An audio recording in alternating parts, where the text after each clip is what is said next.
మీరు ర్యాపిడో అప్లికేషన్ని ఆన్ చేశాక అక్కడ పైన కనిపించే ఆన్ డ్యూటీ ఆప్షన్ని క్లిక్ చేయండి. ఒకవేళ ఆన్ డ్యూటీ క్లిక్ చేయడం మర్చిపోతే మీరు ఆఫ్లైన్లో ఉంటారు. అందువల్ల మీకు ఏ రైడు రాదు. ఇప్పుడు ఆన్ డ్యూటీ క్లిక్ చేశాక మీకు ఆర్డర్స్ రావడం మొదలవుతుంది. వచ్చే ఆర్డర్స్ని మీరు యాక్సెప్ట్ చేయాలి.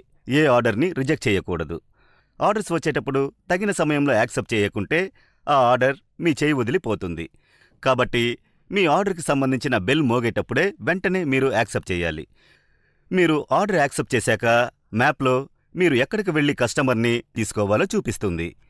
ఆ చోటుకి మీరు మ్యాప్ సహాయంతో వెళ్ళిన తర్వాత ఒకవేళ సహాయం అవసరమైతే మీరు కస్టమర్ని గాని లేదా ర్యాపిడోని గాని పిలవచ్చు. ఆ చోటుకు వెళ్లిన వెంటనే అరైవ్డ్ ఆప్షన్ నొక్కండి. మీరు కస్టమర్ని పికప్ చేసుకోవడానికి ముందు కస్టమర్ వద్ద 4 అంకెల ఓటీపీని తీసుకోవాలి.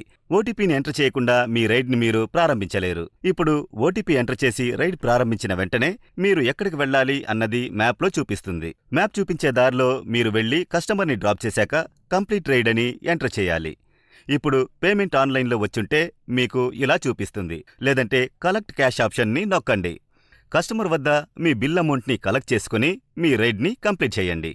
ఈ రైడ్ అయిన వెంటనే మీకు తర్వాత రైడ్కి సంబంధించిన నోటిఫికేషన్ వస్తుంది.